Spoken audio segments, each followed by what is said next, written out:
MBBS চিকিৎসাবিদ্যার একটি পেশাগত স্নাতক ডিগ্রি। দেশে প্রতি বছর উচ্চ মাধ্যমিকে বিজ্ঞান শাখায় উত্তীর্ণ শিক্ষার্থীরা এমবিবিএস কোর্সে ভর্তি হয়। এই কোর্সে দেশীয় শিক্ষার্থীর পাশাপাশি বিদেশিদের জন্য রয়েছে ৪৫% কোটা। কিন্তু হতাশাজনকভাবে ক্রমান্বয়ে দেশের মেডিকেল সেক্টরে বিদেশি শিক্ষার্থীর সংখ্যা কমে আসছে। গতবারের তুলনায় এবার ৫৫% আসনই খালি। পার্শ্ববর্তী দেশে মেডিকেল কলেজের সংখ্যা বৃদ্ধি ও ফি কমানো ও বাংলাদেশি ডিগ্রির অ্যাক্রেডিটেশন না থাকা সহ বিদেশি শিক্ষার্থী কমে যাওয়ার পেছনে বেশ কয়েকটি কারণ চিহ্নিত করেছেন বিশেষজ্ঞরা। সে যদি একটা অনিশ্চয়তা ভোগে যে আগামী ৪-৫-৬ বছর পরে যখন আমি ফিরে যাব, ততদিনে যদি বাই এনি চান্স আমি যে কলেজটাতে পড়লাম সেটা যদি অ্যাক্রেডিটেড না হয় এবং আমি ফিরে যাওয়ার পর যদি আসলে আমি ডাক্তারি করার সুযোগ আমার রহিত হয়, তাহলে তো আসলে পুরো পড়ালেখাটা ফুটে যাবে। এই একটা আশঙ্কা তৈরি হয়েছে। দেশে সরকারি বেসরকারি মিলিয়ে ১০০টি মেডিকেল কলেজ ও ৩৫টি ডেন্টাল কলেজে বিদেশি শিক্ষার্থীদের জন্য ৩০১১টি আসনের বিপরীতে এবছর আবেদন জমা পড়েছে ১৯৩০টি, যা গত বছর ছিল ৩৫৩২টি। সরকারি হিসেবে এবছর ৪৫% আবেদন কম জমা পড়েছে। বেসরকারি হিসেবে চলতি বছরে এখনও ৪০% আসন খালি আছে।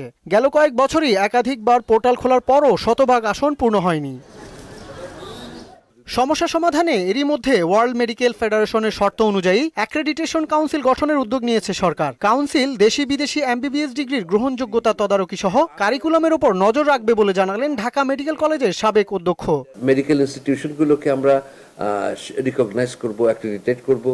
আবার বিদেশ থেকে যারা পড়ে আসবে তাদেরকেও আমরা দেখব যে ওই প্রতিষ্ঠানগুলো আপনার ঠিকঠাক মতো চলছে কিনা, এইটার কাজ রয়েছে। যেমন দেশি ও বিদেশি চিকিৎসা শিক্ষা প্রতিষ্ঠানসমূহকে এই আইনের অধীনে অ্যাক্রেডিটেশন সনদ প্রদান ও নবায়ন এবং সনদ প্রত্যাখ্যান, স্থগিতকরণ ও বাতিলকরণ এই কাউন্সিল করবে।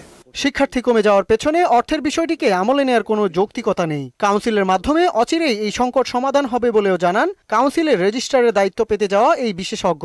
আমাদের বিদেশি ছাত্রদের আকর্ষণ কমে গেছে এটা আমরা বলবো না, আমাদের এখনো যথেষ্ট রয়েছে এবং আপনার তারা আগামীতে হয়তো আমাদের অ্যাক্রেডিটেশনটা হয়ে যাওয়ার পরে এবং আমরা এই কাজগুলো যখন চলমান রাখবো তখন আর আপনার এইরকম আমাদের কোনো রকমের শঙ্কা থাকবে না। করোনা মহামারীর কারণে ভর্তি পরীক্ষার নির্ধারিত সময়ের সাথে সামঞ্জস্য না থাকার ফলেও এই সংকট তৈরি হয়েছে বলে জানান তিনি। জাহিদ সবুজ, মোহনা সংবাদ, ঢাকা। সুদবিহীন ব্যাংকিংয়ে আত্মশুদ্ধির পথ এনআরবিসি ব্যাংকের ইসলামিক ব্যাংকিং আল আমিন।